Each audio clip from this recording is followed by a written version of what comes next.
A female billionaire is driving her Rolls-Royce through the snowy mountains on her way to sign a $2.3 billion deal. But with one sudden explosion, her car skids off the road and gets buried in a whiteout blizzard. She frantically grabs her phone, but there isn't a single bar of signal. And just when she's at her most desperate, two black teenage boys ride up on their bicycles through the storm, fix her car in minutes, and refuse to take a single dollar. What she doesn't know is that just a few days later, she will make a decision that changes the lives of those two boys and an entire town. Before we go back, let us know where you're watching from.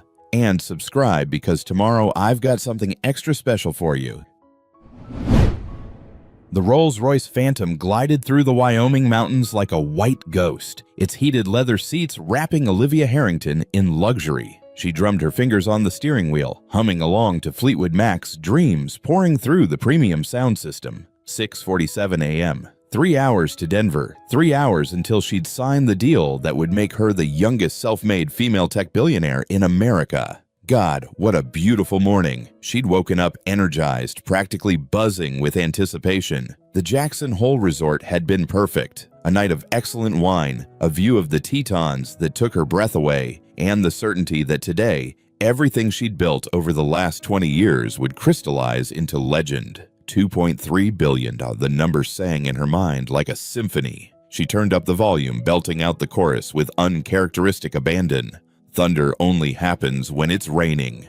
And when was the last time she'd felt this good, this alive? Maybe never. There was something about being alone on an open road, master of her own destiny, the world laid out before her like a gift waiting to be unwrapped. Her phone sat silent in the cup holder. She'd turned off notifications an hour ago. For once, she didn't want the noise. Didn't want her assistant asking about logistics or David Sloan's team trying to rattle her with last-minute leverage plays. Today was hers. Snow drifted lazily across the windshield, picture-perfect postcard stuff. The Rolls handled it like a dream, barely a whisper of resistance. She'd declined the company driver this morning, wanted to make this drive herself, wanted to arrive on her own terms, walking into that boardroom with the confidence of someone who'd literally driven through mountains to get there. Players only love you when they're playing, she sang, grinning. The road curved gently through pine forests, heavy with fresh snow. Morning light filtered through the clouds, turning everything silver and gold. It was the kind of beauty that made you believe in fresh starts, in second chances, in... The snow suddenly thickened. Olivia blinked, sitting up straighter. What had been a gentle dusting turned into a curtain of white within seconds. The wipers kicked into higher gear automatically. "Okay, that's dramatic," she murmured, turning down the music. The road ahead narrowed, the trees closing in on both sides. She couldn't see the mountains anymore, just walls of white pressing in from every direction. Her phone buzzed. She glanced down. Weather alert. Severe blizzard warning. "Little late for that," she said to the empty car, but her voice had lost its playful edge. The Rolls-Royce pushed forward steadily, but Olivia found herself leaning closer to the windshield, hands tightening on the wheel. Oh, the road had disappeared beneath a fresh layer of snow. She was following tire tracks now, probably from a truck that had passed an hour ago. The visibility dropped to maybe 20 feet, then 10. "Come on, it's just snow," she told herself. "You've handled worse than this." But even as she said it, a small knot of anxiety began to form in her stomach. The cheerful confidence from 15 minutes ago felt suddenly naive. She slowed to 40 mph, then 35. The wind picked up, buffeting the car. Snow swirled in dizzying patterns across her field of vision. Maybe she should pull over, wait it out. But where? There was no shoulder she could see. Just road and trees and an endless wall of white. And if she stopped now, she'd be late. She'd be... Bang! The explosion ripped through the morning like a gunshot. The Rolls-Royce lurched violently to the right, throwing Olivia against the door. Her coffee, forgotten in the cup holder, flew across the interior, splattering hot liquid across the cream leather. "What the..." The steering wheel spun in her hands, alive with violent force. The car skidded sideways, tires screaming against ice she couldn't see. Her heart slammed into her throat, every muscle in her body going rigid. Oh God, oh God, oh God. Time fractured into strobe light moments. The white blur of snow, the dark shape of trees rushing closer, her own panicked breathing loud in her ears. Turn into the skid. Turn into it. Her hands fought the wheel, arms shaking with the effort. The car fishtailed once. She could feel the back end sliding out, weightless and terrifying. Then twice. For a horrible moment, she was spinning, completely out of control. Then the tires caught. The Rolls shuddered violently and lurched to a stop, tilted at an angle, half buried in a snowbank. Olivia sat frozen, hands still locked on the wheel, in a death grip. Her breath came in sharp, ragged gasps that fogged the interior. The engine purred quietly, as if nothing had happened. Her whole body was shaking. "Holy shit," she whispered. "Holy shit." She forced her fingers to release the wheel one by one. They were trembling so badly she had to press them against her thighs to make them stop. The music was still playing. Stevie Nicks sang about players and games, absurdly cheerful in the sudden silence. Olivia jabbed the power button, cutting it off. Outside, the blizzard raged on, snow hammering against the windows in thick sheets. She could barely see 5 feet in any direction. Okay, assess.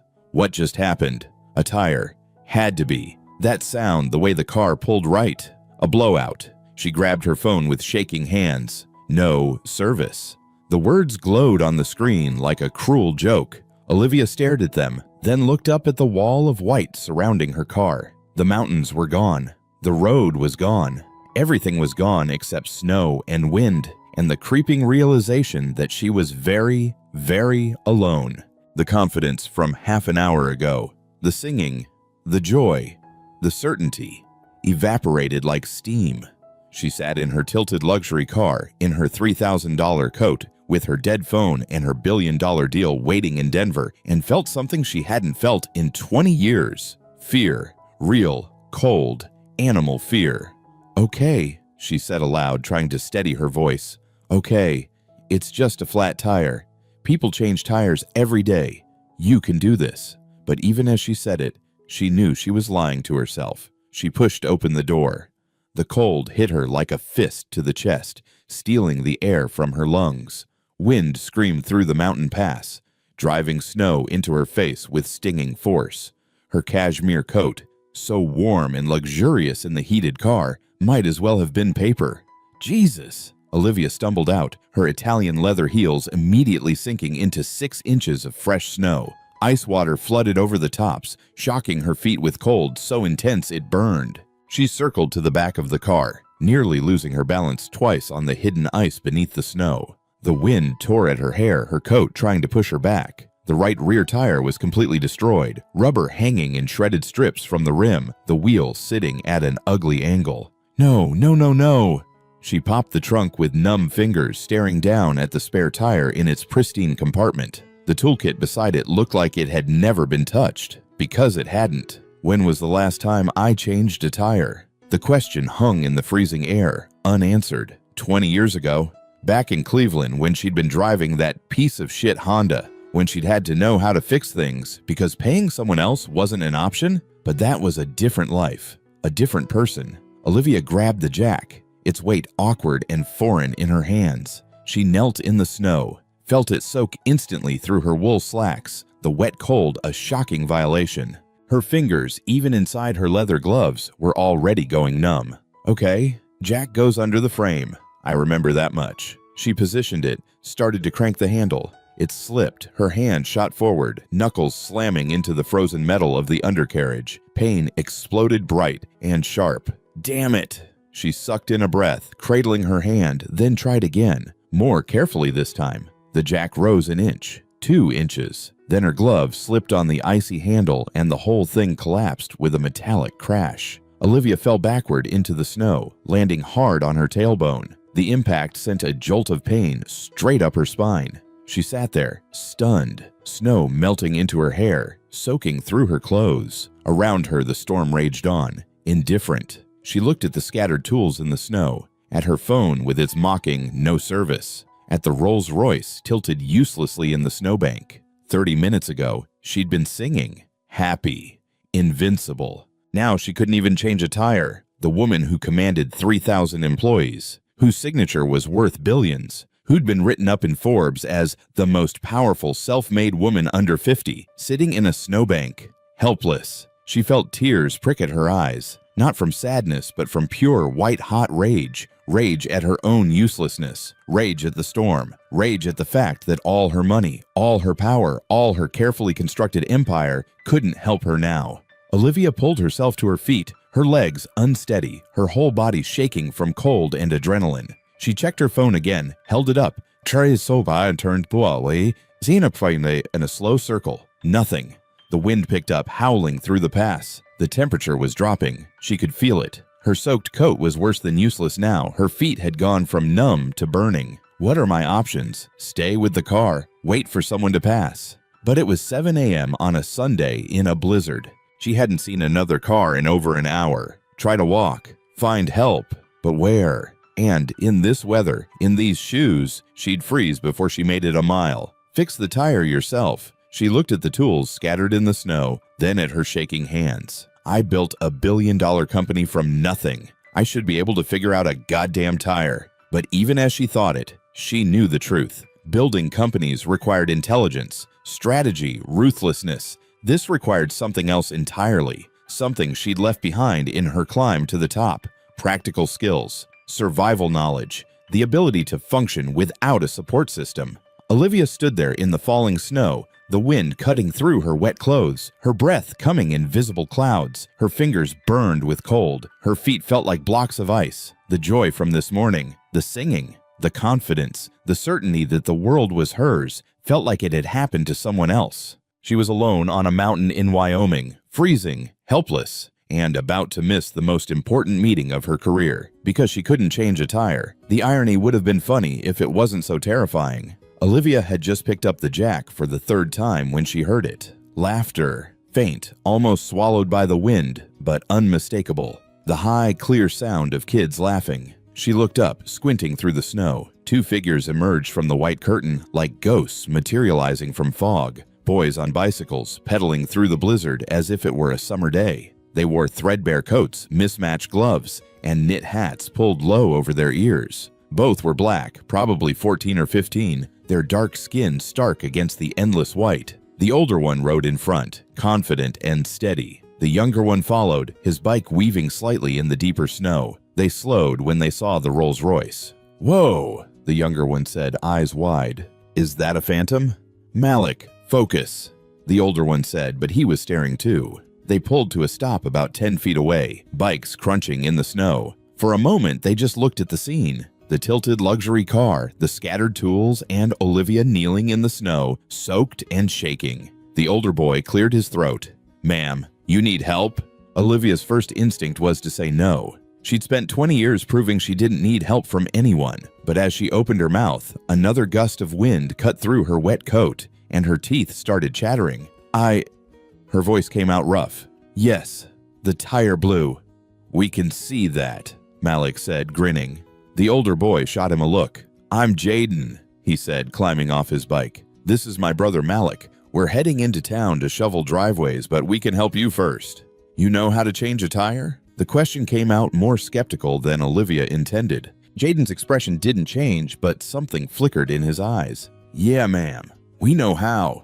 He walked over, Malik following. Both boys moved with the easy competence of people who'd grown up working with their hands. Jaden crouched beside the car, assessing the damage with a practiced eye that made Olivia feel even more useless. "Blowout's pretty bad," he said, "but the rim looks okay. You got a spare?" "In the trunk," Olivia said, stepping back. She watched as Jaden opened it, lifted out the spare tire like it weighed nothing. Malik grabbed the jack and lug wrench without being asked. "You don't know how to change a tire?" Malik asked, his tone curious rather than judgmental. Olivia's face heated despite the cold. "I used to. It's been a while." "How long's a while?" "Malik," Jaden warned. "What? I'm just asking." 20 years, Olivia heard herself say. "Maybe more." Both boys looked at her. Or she couldn't read their expressions. "Well," Jaden said finally, "good thing we came along then." He positioned the jack with quick efficiency, pumping the handle in smooth, practiced strokes. The car rose steadily. Malik knelt beside him, ready with the lug wrench. "Counterclockwise first, right?" Malik asked. "Right. And remember, star pattern when we put the new one on. I know, Jay. I'm not stupid." They worked in tandem, a rhythm born from repetition. Jaden loosened the lug nuts while Malik held the wrench steady. Their movements were precise despite the wind, despite the cold, despite gloves that were more whole than fabric. Olivia stood there, useless, watching two teenagers do in minutes what she hadn't been able to start in half an hour. "Your dad teach you this?" she asked, trying to fill the awkward silence. Jaden's hands paused for just a second. "Yeah, our dad taught us everything about cars. He was a mechanic," Malik added, wrestling with a stubborn lug nut. "Best one in Redwood Springs. Maybe all of Wyoming." "Was." Another pause, longer this time. "He passed," Jaden said quietly. 2 years ago." "Oh." Olivia felt the word land hollow and inadequate. "I'm sorry." "It's okay." Jaden pulled off the damaged tire, set it aside. He made sure we knew how to take care of ourselves first, and how to help other people. Malik rolled the spare tire over. Together they lifted it onto the wheel studs. Their breath came in white puffs, their fingers red with cold despite the gloves, but they never slowed. "Star pattern," Jaden reminded. "I know," Malik said, but he was smiling. They tightened the lug nuts in a precise sequence, then lowered the car. Jaden gave each nut a final check, his movements methodical and sure. 18 minutes. Olivia checked her watch in disbelief. 18 minutes from start to finish, in the middle of a blizzard by two kids on bicycles. "That should hold you to Denver," Jaden said, standing and brushing snow from his knees. "But get it checked proper when you get there, and drive slow. Roads are only getting worse." Olivia nodded, then reached into her coat pocket. Her wallet was damp but intact. She pulled out $500 bills, held them out.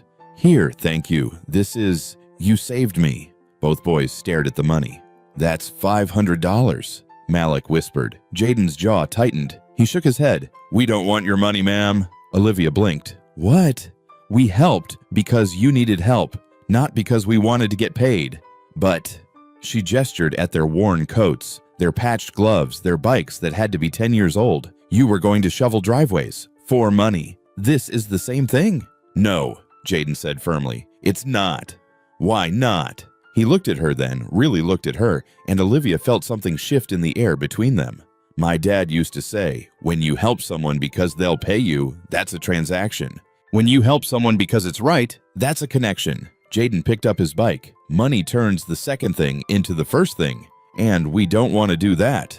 "But you need it," Olivia said, hearing the desperation in her own voice. "I can see you need it." "Yeah, we do." Malik grabbed his bike too. "But Dad also said once you start putting a price on doing the right thing, you stop doing it when there's no price. And then what kind of person are you?" They started to walk their bikes back toward the road. "Wait," Olivia called. "At least tell me your names. Your full names." Jaden looked back over his shoulder. "Jaden Brooks, this is Malik Brooks." "Brooks," Olivia repeated. "And your father?" "What was his name?" "Marcus Brooks." Pride rang clear in Jaden's voice. "Best mechanic in Wyoming. And the best man, too." "He didn't have much," Malik added, "but he helped everyone. Even when he only had $40 left, he'd give it away if someone needed it more." And they climbed onto their bikes. "Drive safe, ma'am," Jaden called, "and maybe learn to change a tire when you get home. Never know when you'll need it again." Then they were pedaling away, disappearing back into the white curtain of snow, their laughter fading into the wind. Olivia stood beside her Rolls-Royce, $500 still clutched in her hand, and watched them go. For the first time in 20 years, she felt poor. The Denver skyline rose from the plains like shards of steel and ambition. Olivia made it with 40 minutes to spare, the Rolls-Royce purring into the underground parking of the Millennium Tower as if the morning's drama had never happened. She'd changed in a gas station bathroom an hour outside the city, kept an emergency outfit in the trunk for exactly these situations. The wool slacks and wet coat were stuffed in a shopping bag. Now she wore a sharp black suit, her hair pulled back, her armor restored. But her hands still shook slightly as she pressed the button for the 50th floor. The elevator rose in silence, that peculiar quiet of expensive buildings where even the machinery whispers. Olivia watched the numbers climb and tried to summon the confidence she'd felt this morning, singing in the car. It wouldn't come. Instead, she kept seeing Jaden's face when she'd offered the money. That moment of something, disappointment, pity, before he'd refused. When you help someone because they'll pay you, that's a transaction. When you help someone because it's right, That's a connection. The elevator chimed. 50th floor. The doors opened onto glass and chrome, and the kind of wealth that didn't bother announcing itself because everyone already knew. Floor-to-ceiling windows framed the Rocky Mountains like a painting. The reception desk was a single slab of polished marble. Even the air smelled expensive. Some custom scent piped through the ventilation. "Ms. Harrington!" David Sloane's assistant, a severe woman in her 30s, approached with a tablet. "We were starting to worry. The weather." "I'm here," Olivia said. "Let's get started." The conference room was a monument to corporate power. 20-foot ceilings, a table that could seat 30, windows on two sides offering views that made you feel like a god looking down on the world. David Sloane stood at the far end, flanked by his lawyers and CFO. He was 52, silver-haired, with the kind of tan that came from yacht clubs and golf courses, old money trying to play in new money's game. "Olivia!" He smiled, but it didn't reach his eyes. "Glad you could make it. Heard there was quite a storm in the mountains." "Nothing I couldn't handle," she said smoothly, taking her seat. The lies came easily now. They always had. For the next 2 hours, they negotiated the final terms. Olivia's legal team had prepared everything perfectly, as always. The acquisition of Sloane's logistics network would give her company control of 70% of the Western supply chain. $2.3 billion, the number that had made her sing this morning. She watched Sloane's lawyers whisper urgently to him, watched him realize he was boxed in, that she'd outmaneuvered him at every turn, watched the moment he decided to surrender with grace rather than drag it out. "You drive a hard bargain," he said finally. "I drive the only bargain," Olivia replied. "Take it or I walk, and you know the Renton Group is waiting in the wings." He signed. His CFO signed. His lawyer signed. Then Olivia signed, her fountain pen scratching across the paper with a sound like finality. Applause rippled around the table. Someone popped champagne. Crystal flutes appeared, filled with gold liquid that probably cost more per ounce than most people made in an hour. "To new partnerships," Sloane said, raising his glass.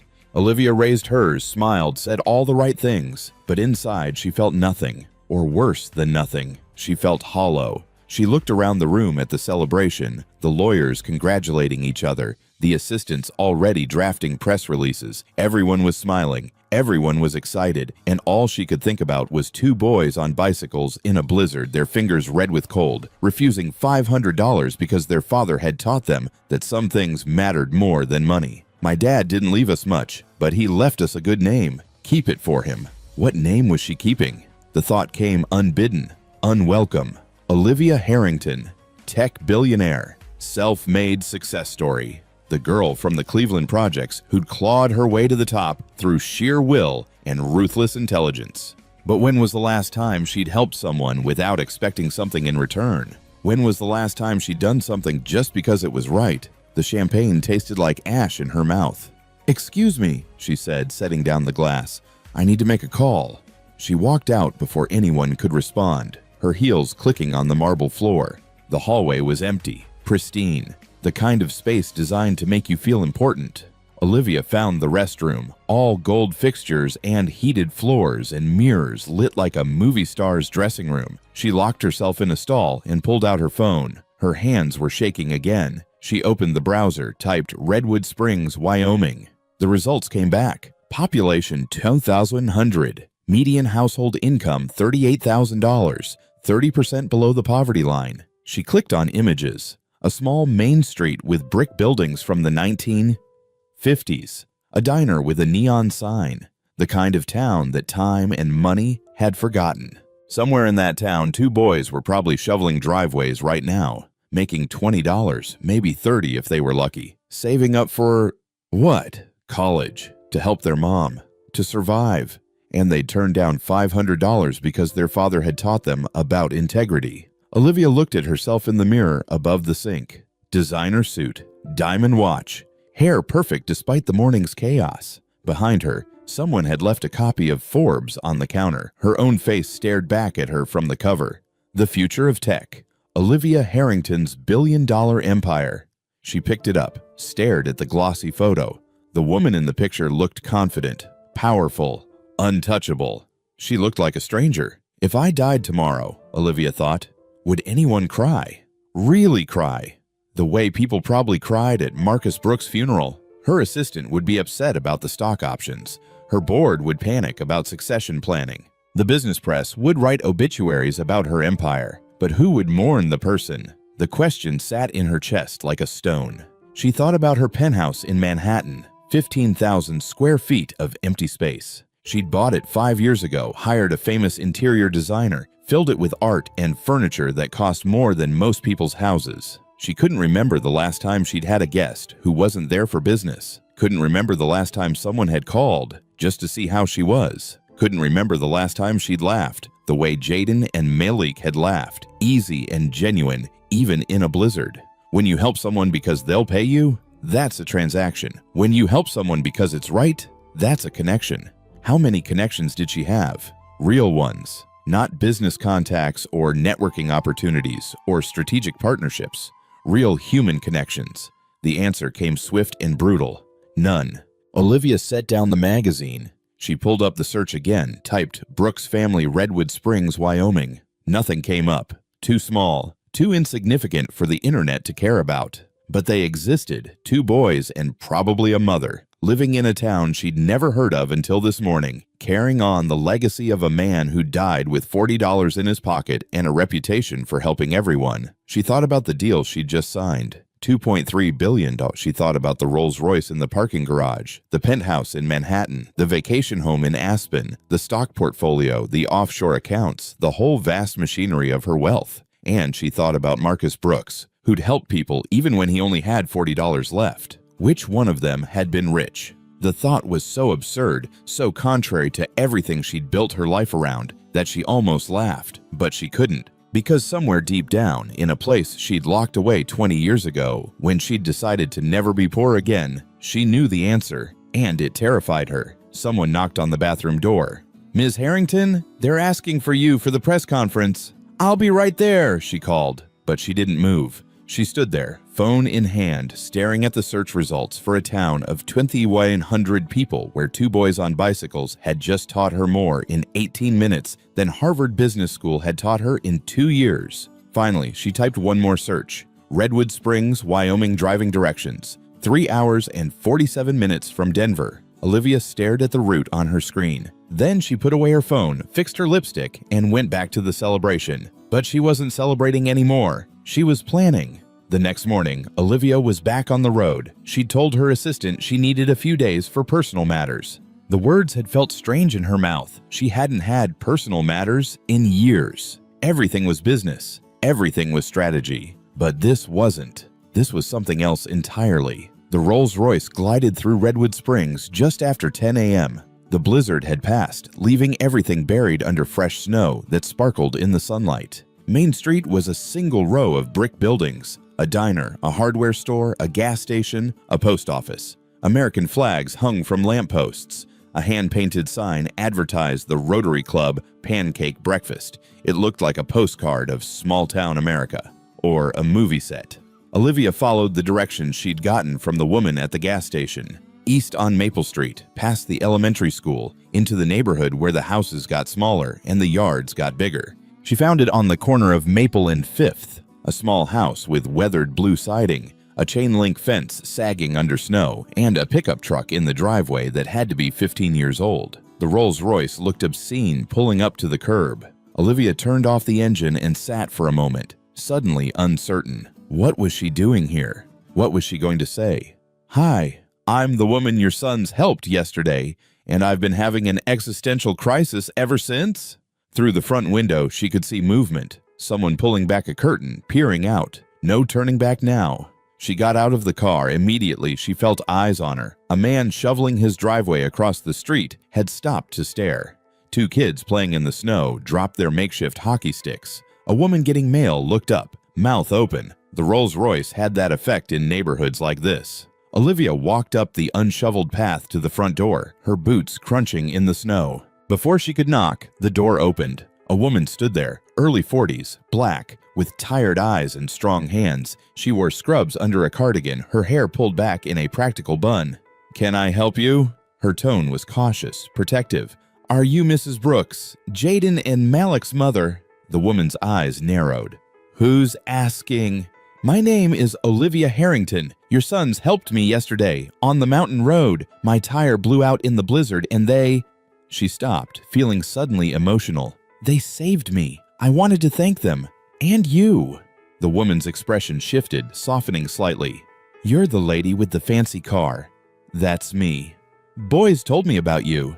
She studied Olivia for a long moment. "Said you tried to give them $500. They wouldn't take it." "I know, I raised them right." A hint of pride crept into her voice. Then she seemed to catch herself. "I'm Monica Brooks. You want to come in?" "If it's not too much trouble." Monica opened the door wider. "Trouble showed up the second a Rolls-Royce parked in front of my house. Might as well come in before the whole street decides to have a block party to meet you." The interior was small but spotlessly clean. Worn furniture arranged carefully. Family photos covering one wall, a crucifix above the doorway, the smell of coffee and something baking. Everything was old, but everything was cared for. "Boys," Monica called. "We have a visitor." Footsteps thundered from somewhere in the back of the house. Jaden appeared first, then Malik, both stopping dead when they saw Olivia. "No way," Malik breathed. "You came back? Is everything okay with the tire?" Jaden asked immediately. "Did it hold?" "The tire's perfect," Olivia said. "I'm not here about the car. I'm here about— I wanted to talk to you, to all of you, about your father." The room went quiet. Monica's expression became unreadable. Jaden and Malik exchanged glances. "Why?" Monica asked finally. "Because—" Olivia stopped, trying to find words for something she didn't fully understand herself. "Because yesterday, your sons told me about a man who helped people not for money, but because it was right. And I realized I didn't know anyone like that. I've spent 20 years building an empire, and I don't know a single person who would do what your boys did. What your husband did." She looked at Jaden and Malik. "You said he taught you everything. I want to know what kind of man does that. What kind of man leaves that kind of legacy?" Monica's eyes glistened. She turned away, busying herself with the coffee pot. "You want coffee? That would be nice. Thank you." They sat in the small living room, Olivia on the couch, Monica in the armchair that was clearly her spot, Jaden and Malik on the floor. Monica poured coffee into mismatched mugs, handed one to Olivia. "Marcus was a good man," Monica said quietly. "Best man I ever knew. Worked at Redwood Auto for 23 years. Could fix anything. Cars, trucks, farm equipment, doesn't matter. People came from 3 counties over because they knew Marcus would treat them fair. He charged way less than he should have," Jaden added. "Mom used to fight with him about it." Monica smiled sadly. "I did. We needed the money. But Marcus would say, 'These are our neighbors, our friends. I can't take advantage of them just because their truck broke down and they got no other choice.'" "Tell her about the Hendersons," Malik said. "The Hendersons," Monica repeated, shaking her head. "January, about 3 years ago, middle of the night, their car breaks down on Route 89. Young couple with 2 babies, everything they owned in the car, trying to get to California where the husband had a job waiting." Jaden picked up the story. "Dad got the call at like 2 a.m. Threw on his coat, drove out there in the snow. Car needed a new alternator. They didn't have money for it, spent everything they had on gas trying to make it west. So Marcus fixed it for free," Monica said. "Drove to the shop, got a used alternator, installed it by the side of the road. Took him 4 hours in the freezing cold. They tried to give him their last $40, Malik said. Dad wouldn't take it, told them they'd need it for food when they got to California. Told them to pay it forward someday, help someone else who needed it." Olivia sat very still, the coffee warming her hands. "That's what he told you, about helping people." "Every day," Jaden said. "Dad used to say, you measure a man's wealth not by what's in his bank account, but by how many people will cry when he's gone." The words hit Olivia like a physical blow. Monica stood abruptly, walked to the photos on the wall. "Oh." She took down one in a simple frame, a man in his 40s, dark-skinned and smiling, wearing coveralls with Marcus embroidered on the chest. His arms were around 2 younger versions of Jaden and Malik. "This was Marcus," she said, handing the photo to Olivia. "Took this about 6 months before he got sick." Olivia studied the photo. Marcus Brooks had kind eyes, the kind of face that made you trust him immediately. "What happened?" she asked softly. Pancreatic cancer, Monica said, her voice steady but strained. Diagnosed in March, gone by September. Fastest 6 months of my life.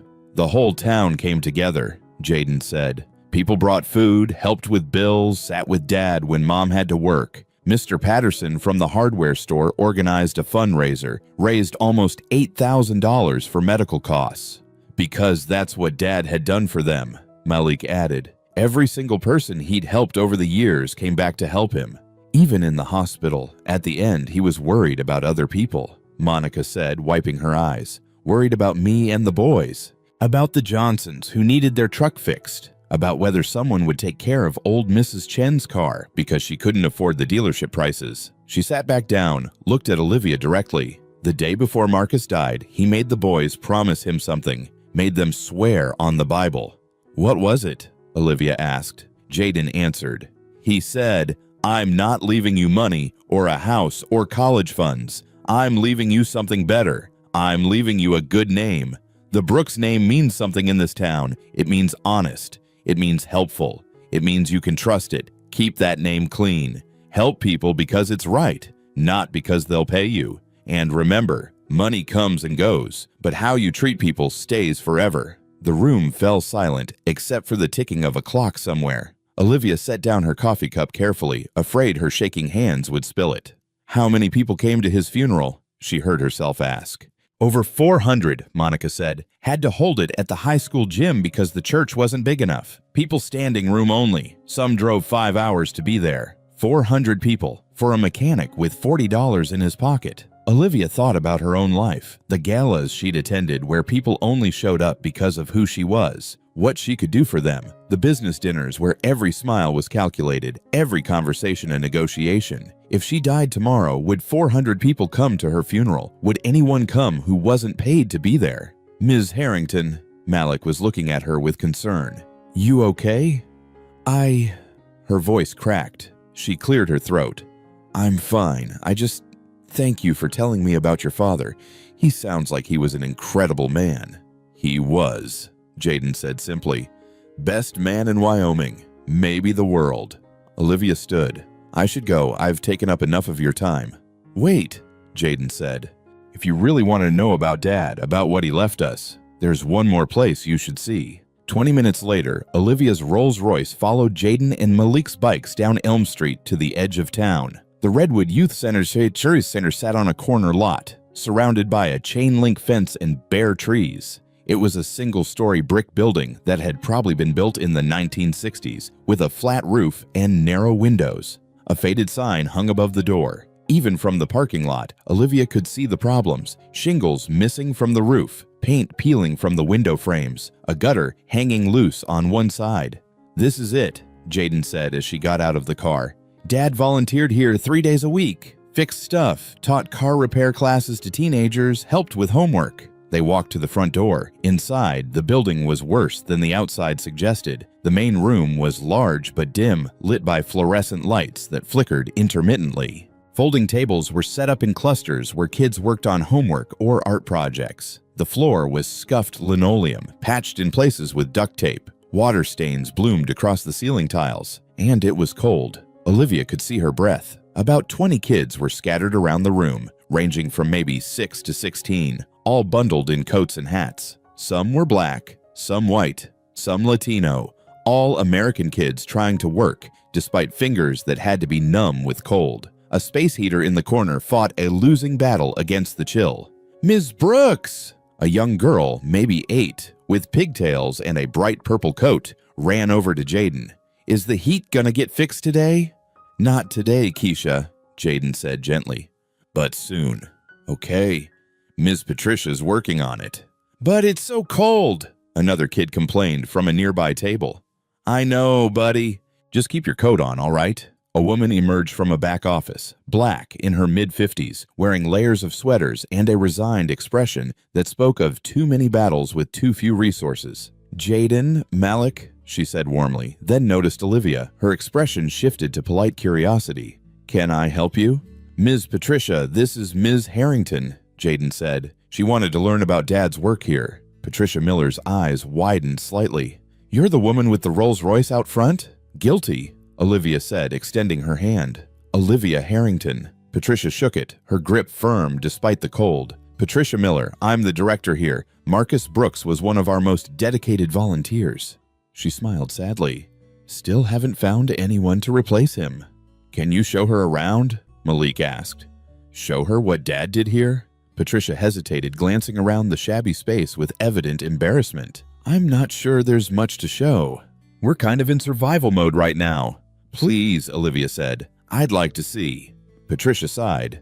All right, but don't say I didn't warn you. They walked through the center. Patricia pointed out the computer lab. 5 ancient desktop computers on a table, 3 of them working. The library. Donated books on sagging shelves. The kitchen, a room with a refrigerator that hummed ominously, and a stove with only 2 working burners. Marcus fixed that stove 4 times, Patricia said, tapping it affectionately. Kept telling me we needed a new one, but we couldn't afford it. So he'd jury-rig it to work for another few months. She showed Olivia the gym, a basketball court with a warped floor and a hoop with no net. The bathrooms with cracked tiles and leaking faucets. The roof that leaked when it rained. The windows that didn't seal properly. The heating system that had finally given up the ghost last month.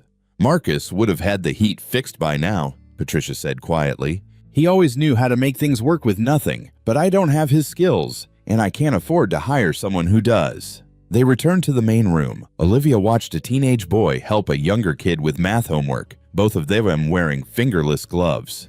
How many kids come here? She asked. We serve about 80 families, Patricia said. Kids come here after school, during the day, on weekends, and summer. For a lot of them, this is the only warm meal they get, the only help with homework, the only safe place. She paused, her voice catching slightly. Or it was warm, until the heating system died. What happens if you can't fix it? Patricia looked away. We close. Building inspector came last week, said if we don't fix the roof, the heating, and the electrical by the end of March, we're done. Too many code violations. How much would it cost to fix everything? You really want to know? Yes. Patricia walked to her office, returned with a folder stuffed with estimates and inspection reports. She spread them on a table. Roof replacement, $90,000. New heating system, $65,000. Electrical upgrades, $40,000. Plumbing repairs, $20,000. New kitchen equipment, $15,000. That's... She did quick math in her head. $230,000 just to get us up to code. Then there's operational costs, utilities, insurance, supplies. I'd need another $100,000 minimum for a year of operations. She closed the folder. So about $350,000 to $400,000 all in. Might as well be $1 million. We operate on donations and a tiny county grant. Last year's total budget was $72,000. Olivia stared at the folder. $400,000. Less than the wine budget for her corporate holiday party last year. Less than she'd spent on her last vacation to Bora Bora. Less than the monthly insurance on her car collection. What happens to the kids if this place closes? She asked. Patricia's face hardened. Nothing good. A lot of these kids, this is the only stability they have. Parents working 2 jobs, some in foster care, some dealing with addiction or abuse at home. This center is their refuge. A little girl at a nearby table was drawing with crayons, her breath visible in the cold air. She looked up at Olivia and smiled, missing 2 front teeth. Are you a princess? She asked. You look like a princess. No, sweetie, Olivia said, kneeling down. I'm just a businesswoman. What's that? Someone who makes money. The girl's eyes lit up. Are you rich?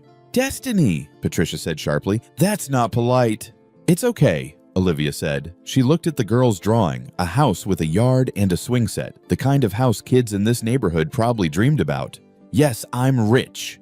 Cool. Can you buy us a new heater? The question, asked with such innocent hope, hit Olivia harder than any business negotiation ever had. Destiny, come on, Patricia said, clearly mortified. I'm so sorry, Ms. Harrington. Don't apologize. Olivia stood, her mind racing.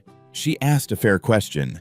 She looked around the room, at the kids studying despite the cold, at the peeling paint and water-stained ceiling, at Jaden and Malik watching her with expressions she couldn't quite read. She thought about Marcus Brooks spending 3 days a week here, fixing stoves and teaching car repair and helping with homework, not because he was paid, Patricia confirmed he'd never taken a dime, but because these kids needed him, and he'd left behind sons who biked through blizzards to help strangers, who refused $500 because their father had taught them that some things mattered more than money. What had she left behind? What would she leave behind? In that moment, standing in a freezing youth center in a town of 20,100 people, Olivia Harrington made a decision that would change everything. "Ms. Miller," she said, "can we talk in your office? Privately?" Patricia's office was barely larger than a closet. A metal desk covered in paperwork, 2 folding chairs, a filing cabinet with a broken drawer, a space heater that was doing its best. Olivia sat down and Patricia closed the door, looking anxious. "If this is about Destiny, I really am sorry. She's 8. She doesn't understand. It's not about Destiny." Olivia opened her purse, pulled out her phone. "You said you need $400,000 to save this place." "About that, yes, but Ms. Harrington, we're not asking for—" "I'm going to give it to you." Silence. Patricia stared at her. "I'm sorry, what?" $400,000. I'll wire it to the center's account today. Roof, heating, electrical, plumbing, kitchen, operational costs, all of it. Patricia's mouth opened and closed. No sound came out. "I don't understand," she finally managed. "You just walked in here 30 minutes ago. You don't know us. You don't know this town. Why would you—" "Because yesterday, 2 boys changed my tire in a blizzard and wouldn't let me pay them," Olivia said. "Because they told me about their father, a man who helped everyone even when he had nothing. Because I just closed a deal worth $2.3 billion and it meant nothing. But this," she gestured around the shabby office, "this means something." Patricia's eyes filled with tears. "Ms. Harrington, I can't." "Yes, you can, and you will." Olivia pulled up her banking app. "What's the center's account information?" "This is insane," Patricia whispered, but she was reaching for a folder with shaking hands. "This is absolutely insane." She read out the routing number, the account number. Olivia typed them in carefully, then entered the amount. $450,000. She added an extra $50,000 for good measure. Her finger hovered over the confirm button. $450,000. It was nothing to her, barely a percentage point of her quarterly earnings, but it was everything to this place, to these kids. When you help someone because it's right, that's a connection. She pressed confirm. "It's done," she said quietly. Patricia grabbed her own phone with shaking hands, logged into the center's bank account. Olivia watched her face as the balance updated. "Oh my God," Patricia breathed. "Oh my God, it's there. It's actually there." She looked up at Olivia, tears streaming down her face. "Do you understand what you just did? You saved us. You saved 80 kids. You saved this entire program." "I haven't saved anything yet," Olivia said. "That money's just numbers in an account. Now you have to use it." "I will. I swear to God, I will." Patricia wiped her eyes. "We can fix the roof, get the heating going, upgrade everything. The kids won't have to freeze anymore. We can stay open. We can keep helping them." There was a knock on the door. Jaden stuck his head in. "Everything okay? Ms. Patricia, you're crying." "Happy tears, Jaden." Patricia laughed through her tears. "Very happy tears. Ms. Harrington she just saved the center." Both boys stared at Olivia. "What do you mean?" Malik asked. Olivia stood. "I mean this place isn't closing. I mean you're getting a new roof and heating and whatever else you need." "You're paying for it?" Jaden's voice was careful, controlled. "Yes." "All of it?" "All of it." Malik whooped, grabbed his brother in a hug, but Jaden was still looking at Olivia, his expression complex. "Why?" he asked. "Because your father would have," Olivia said simply. "If he'd had the money, he would have done this in a heartbeat, right?" Jaden's eyes reddened. He nodded, not trusting his voice. "Then I'm doing it for him," Olivia said. "And for you two. And for every kid out there who needs a place like this." She turned back to Patricia. "I want to be involved, not just writing a check. I want to see how the money's used. I want to help plan the renovations. Can I do that? Can you?" Patricia laughed incredulously. "Ms. Harrington, you can do whatever you want. You just gave us $500,000. "Good, because I'm not done yet." "What do you mean?"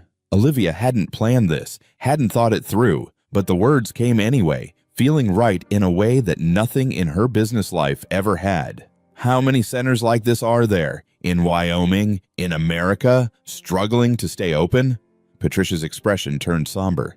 Hundreds, maybe thousands, especially in rural areas, poor communities. We're always the first thing cut when budgets get tight. Then we're going to help them too. I'm going to start a foundation, Olivia said, the plan crystallizing as she spoke. The Marcus Brooks Foundation, dedicated to funding youth centers in underserved communities, not just keeping them open, but making them excellent. State-of-the-art facilities, qualified staff, real programming. She looked at Jaden and Malik. Your father helped everyone in this town. I'm going to help his legacy help the whole country. Jaden turned away, shoulders shaking. Malik wasn't even trying to hide his tears. Patricia sat down heavily. A foundation for Marcus. If you think he'd approve. Approve? Patricia laughed wetly. Ms. Harrington, Marcus would be honored, humbled. He'd probably tell you it's too much, but he'd be so proud. Then it's settled. Olivia pulled out her phone again. I need to make some calls. I have lawyers in New York who can set up the foundation structure, CPAs who can handle the funding. Wait, Jaden said. He turned back around, had composed himself. You're really doing this? Not just talking about it? I'm really doing it. Why? And don't say because of Dad, there's more to it than that. Olivia met his gaze. This boy who'd refused $500, who'd taught her more in 18 minutes than 2 decades of success. Because you were right, she said. What you said about helping people, about transactions versus connections. I've spent 20 years making transactions, building wealth, climbing higher, and I woke up yesterday realizing I'm the poorest person I know. You're a billionaire, Malik said. I know. That's what makes it so pathetic. She smiled sadly. Your father died with $40 in his pocket and 400 people at his funeral. I could die with $1 billion, and I don't know if 20 people would genuinely mourn me. Which one of us was actually rich? The room was silent. So, yes, Olivia continued, I'm doing this. For your father's memory. For you. For me. Because maybe if I spend the rest of my life trying to be 1/10 the person Marcus Brooks was, I'll finally feel like my life meant something. Jaden walked over and, without warning, hugged her. Olivia froze. She couldn't remember the last time someone had hugged her with simple, genuine gratitude, then slowly put her arms around him. Thank you, he whispered, for seeing what Dad was, for honoring him like this. When he pulled back, Malik hugged her too. Patricia was crying again, smiling through her tears. This is the best day this center has had since Marcus was here. Maybe the best day ever. It's going to get better, Olivia promised. But I need your help. I need to understand how these centers operate, what they need, what works and what doesn't. Will you help me? Every day of the week, Patricia said immediately. Whatever you need. Good. Olivia checked her watch. I should go. I have calls to make. Lawyers to mobilize, but I'll be back tomorrow. We'll start planning the renovations. You're staying in town? Jaden asked. For a while, yes. There's a motel, right? The Redwood Inn, Patricia confirmed. It's not fancy. Olivia thought about her penthouse in Manhattan with its heated floors and city views. I think I can manage. She walked to the door, then paused. Ms. Miller, don't tell the kids yet. Not about the money. I want to surprise them when the work starts. Can you keep it quiet for now? Of course. And boys, thank you for saving my life yesterday, for teaching me what really matters. Your father raised you right. We know, Malik said, grinning through his tears. We're Brooks men.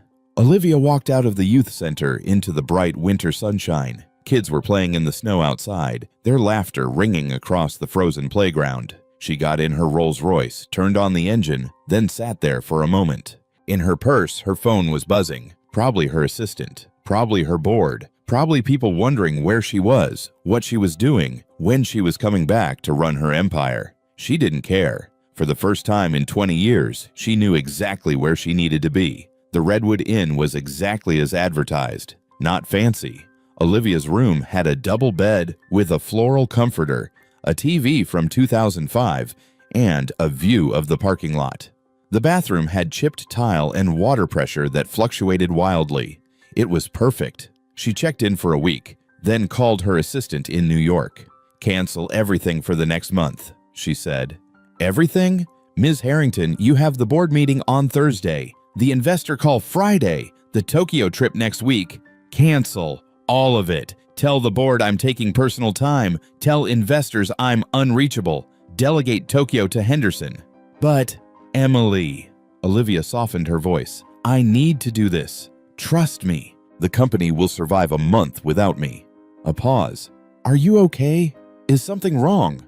No, Olivia said, looking out at the snowy parking lot. For the first time in a long time, something's very right. The next morning, she met with Patricia, Jaden, and Malik at the center. Together, they made lists, contractors to call, materials to order, permits to file, timelines to establish. Olivia had built a tech empire. She knew how to manage projects. But this was different. This was personal. Within a week, work began. A roofing crew from Cheyenne arrived on a Monday morning. Olivia was there at 6 a.m., wearing jeans and work boots she'd bought at the Redwood hardware store, helping unload materials from trucks. Ma'am, you don't need to, the foreman started. I want to, she said. Put me to work. They did. She carried shingles, held tarps, cleaned up debris, got slivers in her hands and paint in her hair and sweat on her borrowed flannel shirt. And she loved every second of it. Jaden and Malik were there every day after school, helping however they could. They showed the contractors where the worst leaks were, explained how their dad had jury-rigged temporary fixes. He tied that section with wire, Jaden explained to a confused electrician. Said it would hold 6 months, held 2 years. The electrician whistled. Your dad was some kind of wizard.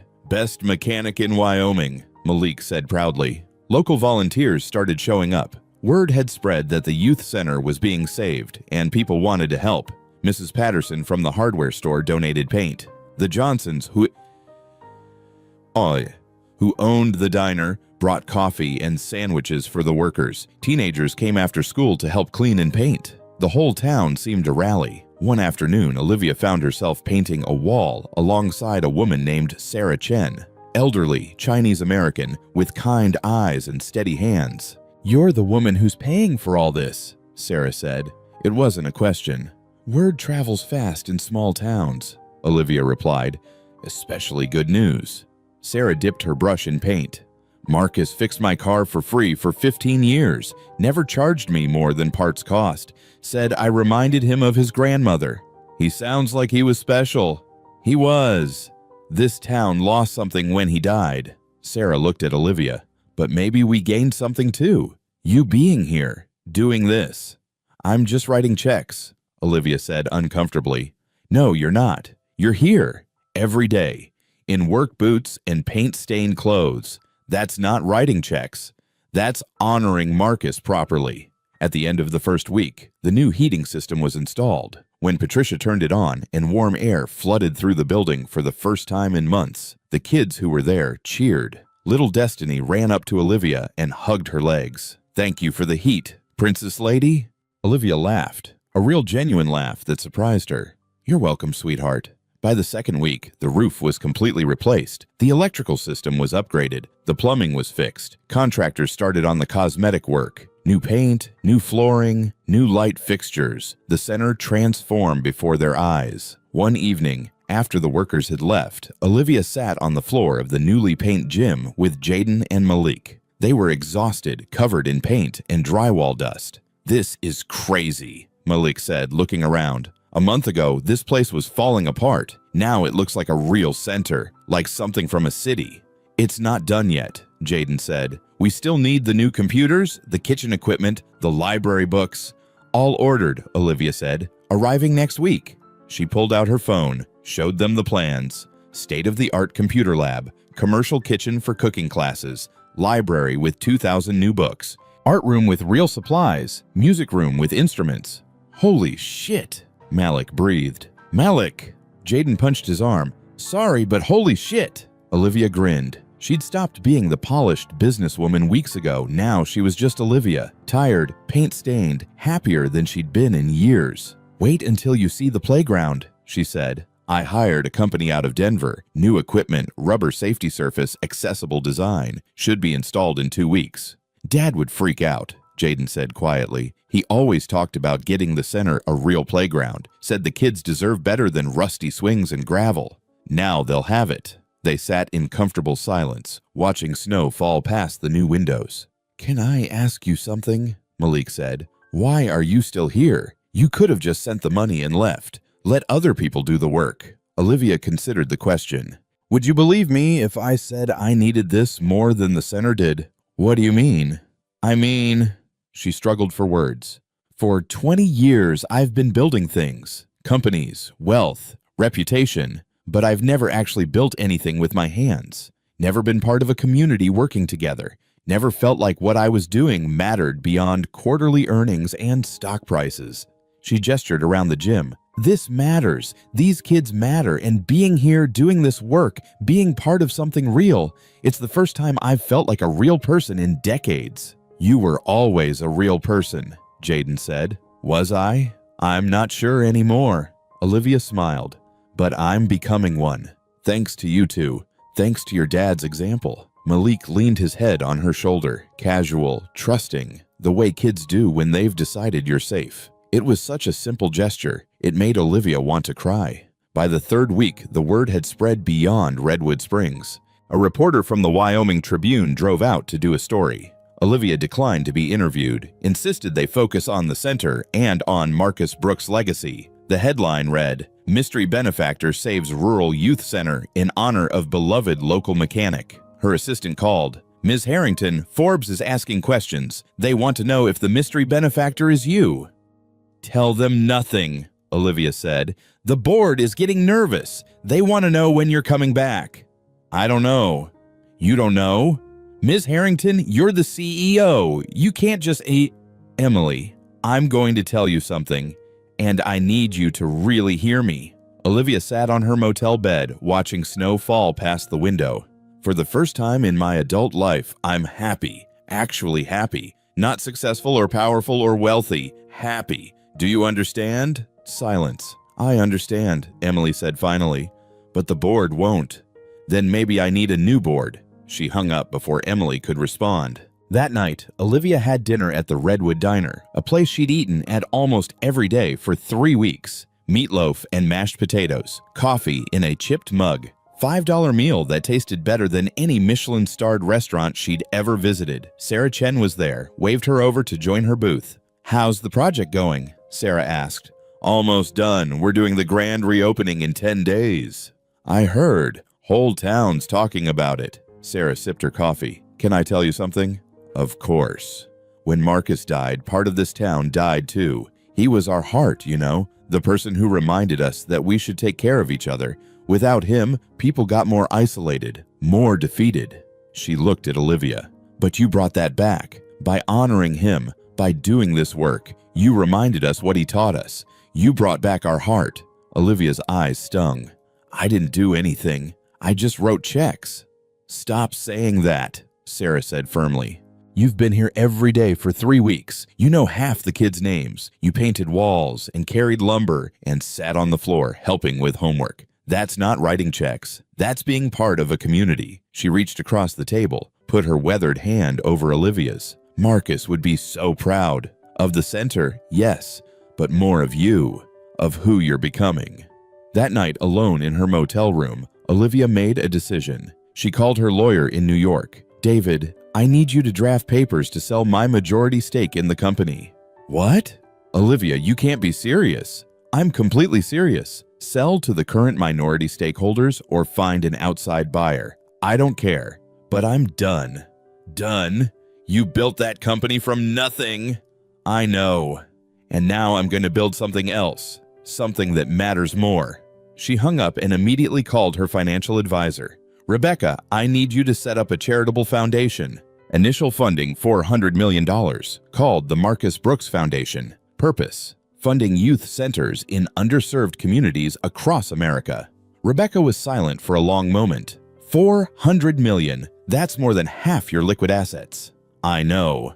"Ms. Harrington, I have to advise you, don't. I know exactly what I'm doing." She spent the next hour on the phone with lawyers and accountants, setting everything in motion, selling the company she'd spent 20 years building, pouring her wealth into a foundation named for a mechanic who died with $40 in his pocket. It should have felt terrifying. It felt like freedom. The grand reopening of the Redwood Youth Center was scheduled for a Saturday in late February. The whole town showed up. Olivia arrived early, nervous in a way that board meetings had never made her. She wore simple jeans and a sweater. No designer labels, no power suit, just clothes. The center was transformed. New roof, new paint, warm air flowing from the heating system. Through the windows, she could see the renovated interior. Bright lights, clean floors, cheerful walls covered in the kids' artwork. Outside, the new playground gleamed in the morning sun. Slides and swings and climbing structures on a soft rubber surface. A basketball court with fresh paint and real nets. Picnic tables where families could gather. A banner hung above the entrance. Redwood Youth Center, rebuilt in honor of Marcus Brooks. Patricia found Olivia standing in the parking lot, staring at the banner. "You okay?" Patricia asked. "I'm terrified." Olivia admitted, "What if they don't like it? What if we missed something important? What if—" "Stop." Patricia took her hand. "It's perfect. Everything is perfect. You gave these kids a palace. They're going to lose their minds." People started arriving. Families from all over town, kids bouncing with excitement, adults carrying covered dishes for the potluck celebration. Olivia recognized faces, people she'd worked alongside, families whose kids came to the center. Sarah Chen arrived with her daughter and grandchildren. The Johnsons from the diner, the Pattersons from the hardware store, families who'd been helped by Marcus over the years, all coming to see what had been done in his name. And then Monica arrived with Jaden and Malik, all three dressed in their Sunday best. Jaden was carrying something, a framed photo of Marcus. "We thought Dad should be here for this," he said, showing it to Olivia. She took the frame with trembling hands. Marcus Brooks smiled out at her, wearing his work coveralls, looking proud and kind and real. "He should be," she agreed. "Let's put him somewhere special." They placed the photo in the main lobby, on a shelf specially built for it. Below, a plaque read, "Marcus Brooks, mechanic, volunteer, friend, a man who measured wealth by the lives he touched." This center stands as a testament to his legacy of service and love. At 10 a.m., Patricia called everyone to gather outside the front entrance. "Thank you all for coming," she said, her voice carrying across the crowd. "Today we celebrate not just a building, but a legacy. Marcus Brooks gave this center and this town everything he had. He taught us that real wealth isn't measured in dollars, but in connections, in community, in helping each other." She gestured to the renovated building. "Thanks to an extraordinary person who learned that lesson from Marcus's sons, this center will continue his work for generations to come." People turned to look at Olivia. She felt herself blushing. "I'm not going to make a speech," Olivia said. "This isn't about me. It's about Marcus and about every kid who will walk through these doors. But I will say this. 3 months ago, I thought I had everything. I was wrong. I had nothing that mattered. Marcus Brooks, through his sons, taught me what real wealth looks like. This center is my way of saying thank you." She nodded to Jaden and Malik. "Would you boys do the honors?" Together, they cut the ribbon. The doors opened and kids poured inside. The noise was immediate. Shrieks of joy, running feet, laughter bouncing off the walls. Olivia followed the crowd in and watched as kids discovered room after room. The computer lab with 20 new computers and tablets, all connected to high-speed internet. The library with comfortable reading chairs and thousands of books organized by age group. The art room with supplies that would have made her private school jealous. The commercial kitchen where Patricia would teach cooking classes. The music room with guitars, keyboards, drums, and a sound system. The gym with a polished floor and basketball hoops that actually had nets. Little Destiny found Olivia in the crowd, grabbed her hand. Come see the prince's room." She dragged Olivia to a corner of the main room that had been set up as a quiet reading nook, with beanbag chairs and soft lighting, and a mural of a castle on the wall. "Is it really for us?" Destiny asked, eyes huge. "Forever?" "Forever," Olivia confirmed. "This is your place, all of you." Destiny hugged her fiercely, then ran off to show her friends. Jaden appeared at Olivia's elbow. "Ms. Patricia wants you to see something." He led her to the gym where Patricia had gathered a group of teenagers. On the wall, they'd hung a large photo of Marcus in his garage, smiling, holding a wrench, in his element. Below it, painted in careful letters, "You measure a man's wealth, not by what's in his bank account, but by how many people will cry when he's gone." Marcus Brooks. Olivia's vision blurred. Every kid who comes through this center is going to see that, Patricia said, going to learn that lesson. Marcus's legacy isn't just this building. It's the values we're going to teach here, in his name. The celebration continued for hours. Food, music, kids playing on the new equipment, adults touring the facility, marveling at the transformation. As the afternoon sun slanted through the new windows, Olivia found herself sitting on the floor of the gym with a group of kids, showing them pictures on her tablet of the foundation she was setting up. "So you're going to help other kids like us?" a boy named Marcus, named after the mechanic, asked. "That's the plan," Olivia said. "Centers in other towns, other states, anywhere kids need a safe place." "That's so cool," Marcus breathed. "You're like a superhero." "I'm really not," Olivia laughed. "I'm just someone who finally figured out what's important." Later, as people started to leave, Monica found Olivia sitting on the new playground, watching the sun set over the mountains. "Can I join you?" Monica asked. "Please." They sat in comfortable silence for a moment, two women from completely different worlds who'd been brought together by circumstance and tragedy and hope. "My boys love you," Monica said finally. "They talk about you all the time, about how you're going to help kids everywhere, about how you honor Marcus." "They saved my life," Olivia said, "literally and figuratively." "They saved mine too. After Marcus died, I didn't know how to go on, but those boys, they reminded me every day what he taught them. They kept his spirit alive." She looked at Olivia. "Now you're doing the same thing, on a bigger scale." "I'm trying. Are you going back to New York?" Olivia had been dreading this question. She'd been avoiding it in her own mind. "I don't know," she said honestly. "My assistant calls every day. My board wants me back. My company needs a CEO. But I'm happier here. Happier than I've been in 20 years. I like eating at the diner. I like knowing my neighbors. I like helping kids with their homework and painting walls and being part of something real." She turned to Monica. "Does that sound crazy? Giving up a billion-dollar company to stay in a town of 2,100 people?" "It sounds like something Marcus would do," Monica said. "Follow your heart instead of your wallet." That evening, Olivia made her choice. She called her assistant. "Emily, I'm not coming back." "What?" "I'm resigning as CEO, effective immediately. The board can choose my replacement. I'll stay on as a consultant if they need me, but I'm done with day-to-day operations." "Ms. Harrington, you can't just walk away from everything you built." "I'm not walking away. I'm walking towards something better. There's a difference." She hung up before Emily could argue. Then she called her lawyer. "David, accelerate the sale. I want to be completely divested within 3 months. And finalize the foundation structure. I want to be operational by June." "You're really doing this." "I'm really doing this." Her last call was to her real estate agent. "Sell the penthouse. Sell the Aspen house. Sell everything except the Rolls-Royce. I have a feeling I'm going to need a reliable car." She sat in her motel room, which she was starting to think of as home, and felt a weight lift from her shoulders. For 20 years, she'd been climbing, building, accumulating, proving that the poor girl from Cleveland could become someone important. And now she was choosing to step away from all of it, to stay in a small town in Wyoming, to run a foundation honoring a mechanic she'd never met, to help kids who would never make her richer or more powerful. It was the best decision she'd ever made. 6 months passed. The Redwood Youth Center, however, thrived. 80 kids became 90, then 100. Patricia hired 2 full-time staff members and expanded the programming. Coding classes, art therapy, college prep, job training. The Marcus Brooks Foundation officially launched in June.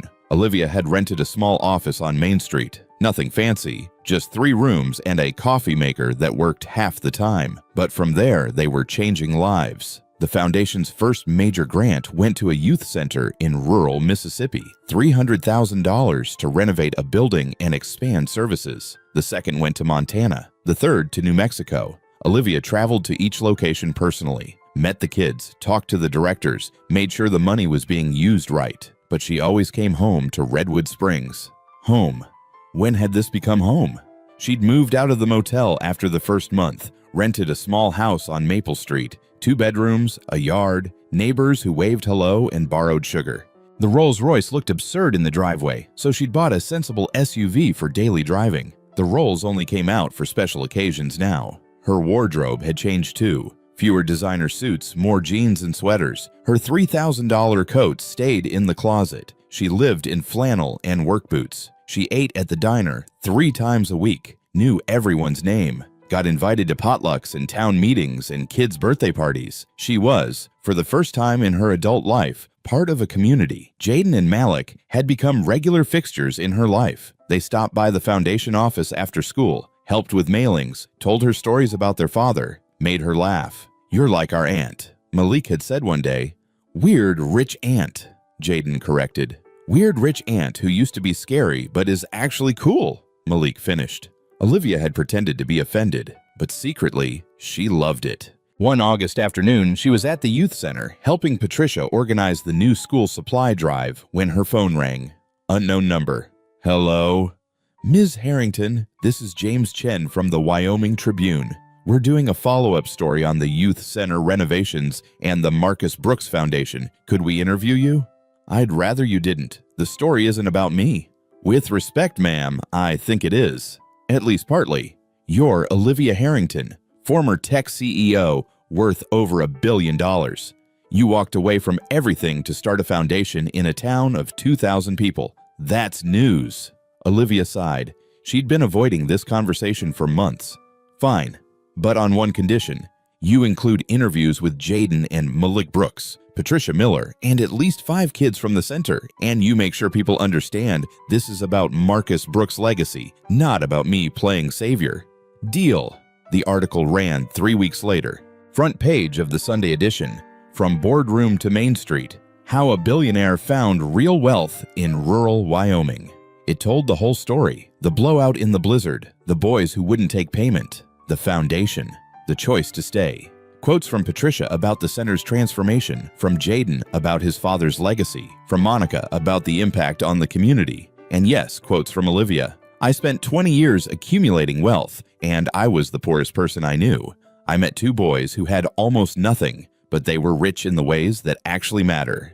They taught me that we measure our lives not by what we accumulate, but by what we give away and who we help along the way." The article went viral. Within days, Olivia's phone was ringing constantly. News outlets wanted interviews. Philanthropists wanted to partner with the foundation. People from all over the country were sending donations. But the most meaningful response came from someone closer to home.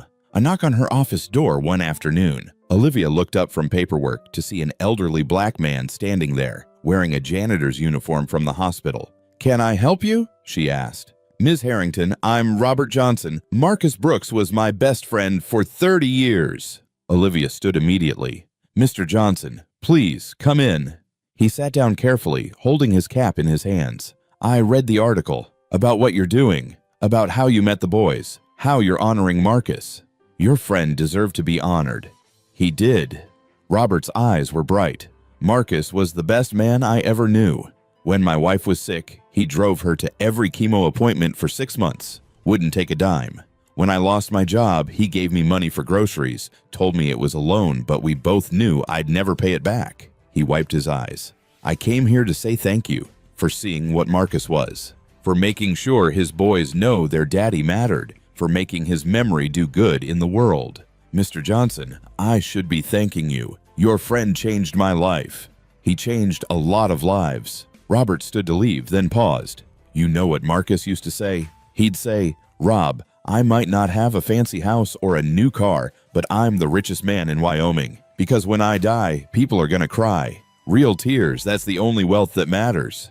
After he left, Olivia sat at her desk for a long time, thinking. 400 people had come to Marcus Brooks's funeral. How many would come to hers now? The answer surprised her. Maybe not hundreds, but dozens. Real people. Friends, kids she'd helped, community members who'd welcomed her, people who would cry real tears. That night, she had dinner at the Johnsons' diner.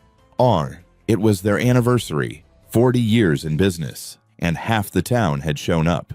Potluck style, everyone bringing dishes, tables pushed together, kids running around. Olivia brought a casserole she'd learned to make from Monica. It wasn't fancy, but it was made with care. She sat between Jaden and Malik, eating and laughing and feeling happier than any board meeting had ever made her. "Speech!" someone called. "The guest of honor should give a speech." "I'm not the guest of honor," Olivia protested. "You kind of are," Patricia said, grinning. "You saved the youth center, started a foundation, brought jobs to town. Yeah, you're definitely guest of honor material." Olivia stood reluctantly. Everyone quieted down. "I'm not good at speeches," she started. "I'm much better at PowerPoint presentations with quarterly earnings projections." Laughter. "But I'll say this. 8 months ago, I drove through this town, thinking it was just a place to pass through on the way to somewhere more important. I was wrong. Redwood Springs is the most important place I've ever been." She looked around the room. "You all taught me something I'd forgotten, that wealth isn't about how much you have, but about how much you give. It's not about what you own, but about who you love and who loves you back. It's not about climbing higher, but about reaching back to help others climb too." She raised her glass. "To Redwood Springs, to the Johnsons and 40 years of feeding this town, and to Marcus Brooks, who taught all of us, through his life and through his sons, what it really means to be rich." "To Marcus!" everyone echoed. The party went late into the night. When Olivia finally drove home, she passed the youth center, still lit up even though it was closed. Through the windows, she could see the photo of Marcus in the lobby. She parked, got out, walked up to the door. Inside, the building was quiet, peaceful, ready for another day of changing lives. Olivia pressed her hand against the glass, looking at Marcus's photo. "Thank you," she whispered, "for your sons, for your example, for showing me what I was missing." She felt like he was smiling back. 1 year after the blowout, Olivia stood in the parking lot of the Redwood Youth Center, which now also bore her name at Patricia's insistence, the Marcus Brooks and Olivia Harrington Community Center, and watched kids pile off the school bus. The Marcus Brooks Foundation had funded 12 centers in the last year: Montana, Mississippi, New Mexico, Oklahoma, West Virginia, Kentucky, poor communities where kids needed safe spaces and adults needed hope. But this was still home base. Jaden walked up beside her. He was taller now, filling out, looking more like his father every day. He'd been accepted to the University of Wyoming engineering program, full scholarship, but he'd deferred for a year to work with the foundation. "Still feels weird seeing your name on the building," he said. Patricia insisted. "I tried to fight it." "You should have fought harder," Olivia laughed. "Probably, but she's scary when she's determined." They watched Malik race past with a group of younger kids heading for the playground. He was teaching them basketball, following in his father's footsteps as a volunteer mentor. "How's the New York trip planning?" Jaden asked. Olivia made a face. "Necessary, but annoying. Forbes wants to do a big feature on the foundation, and I have meetings with potential donors." "You'll charm them." "I'll try, but I'm bringing you and your mom. I need backup." "Deal." A car pulled into the lot, expensive, new, clearly not from around here. A woman in a business suit got out, looking around with the slightly confused expression of someone who'd never been in a small town before. "Ms. Harrington," she called. "That's me." The woman approached, extending a hand. "Jennifer Morrison. I'm with the Community Development Foundation. We read about your work and we'd like to partner with you. We have funding available for youth centers in 15 states. "Let's talk in my office," Olivia said. Her office was still the small space on Main Street. 3 rooms, terrible coffee, walls covered in photos of the centers they'd helped. They talked for 2 hours. Jennifer's foundation could match Olivia's funding, essentially doubling their reach. "This could help hundreds of centers," Jennifer said, excited. "Thousands of kids." "As long as we do it right," Olivia cautioned. "Not just throwing money at problems. Real support. Understanding what each community needs."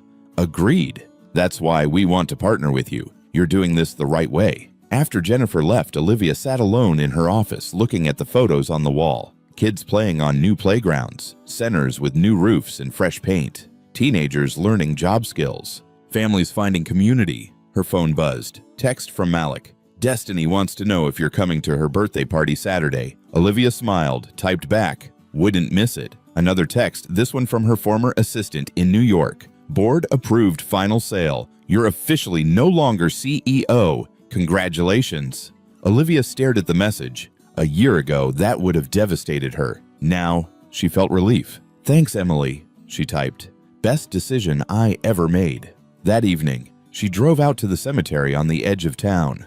Marcus Brooks's grave was in the older section, under a big oak tree. The headstone was simple. Marcus Brooks' beloved husband, father, friend. He measured his wealth in lives touched. Olivia set down the flowers she'd brought, sat on the grass beside the grave. "Hi, Marcus," she said quietly. "I never met you, but I feel like I know you. Your boys talk about you all the time, and I see you in everything they do." A breeze moved through the oak leaves. "I wanted to update you on the foundation. We've helped 15 centers now, planning for 30 more next year. Your legacy is spreading, touching kids all over the country, kids you'll never meet, in towns you've never heard of, but they're all being helped because of the values you taught your sons." She traced the letters on the headstone. "I sold my company, gave up my penthouse, walked away from everything I thought mattered. And you know what? I've never been happier. Your boys were right. You measure wealth differently when you understand what actually matters." She stood, brushing off her jeans. "Thank you, Marcus, for raising those boys right, for showing them, and through them, showing me what real wealth looks like. I promise I'll keep honoring your memory, keep helping kids, keep teaching them the lessons you taught." The sun was setting as she drove back to town. The mountains glowed gold and purple in the fading light. Her phone rang. "Monica, you coming to dinner? I made pot roast. Be there in 15 minutes. "Good. Boys want to talk to you about the new center in Alabama. They have ideas." "Of course they do." Olivia pulled into Monica's driveway, still the same small house with the weathered siding, but Monica refused to move even after Olivia offered to buy her something bigger. "This is Marcus's house," she'd said. "This is where we raised our boys. I'm not leaving." Inside, it smelled like home. Pot roast and fresh bread and the particular warmth that comes from people who genuinely care about each other. Jaden and Malik were setting the table, arguing good-naturedly about something. Monica was pulling dishes from the oven. It was chaos and noise and perfect. This was her family now, not by blood, but by choice, by connection, by the kind of wealth that actually mattered. They sat down to dinner, holding hands while Monica said grace. "We thank you for this food, for this family, for the blessings we've been given. We thank you for bringing Olivia into our lives and for the work she's doing in Marcus's name. We ask that you continue to guide us in helping others, in living the way Marcus taught us."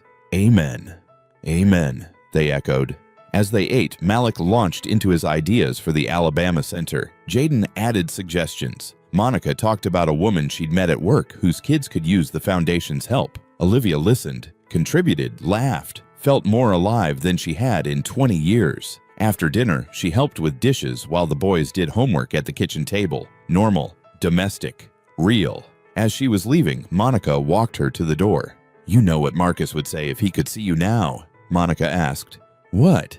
"He'd say you finally figured out the secret." Monica hugged her. "That the richest people aren't the ones with the most money. They're the ones with the most people who will cry when they're gone." Driving home, Olivia thought about that. If she died tomorrow, how many people would cry? A year ago, maybe 20. All business associates. Now, hundreds. Kids whose lives had been changed. Families who'd been helped. Communities that had been given hope. Friends who'd become family. She passed the youth center, lit up for evening programs. Through the windows, she could see kids playing basketball, working on computers, reading in the library. Lives being changed. Legacies being built. Wealth being redefined. Olivia pulled into her driveway, her small, modest, perfect house on Maple Street, and sat for a moment in the quiet car. The Rolls-Royce was in the garage, barely used now. She drove the SUV most days, wore jeans instead of suits, ate at diners instead of five-star restaurants. She'd given away over $500 million in the last year, and she'd never felt richer. Her phone lit up with the message from Little Destiny, a drawing of a princess labeled You.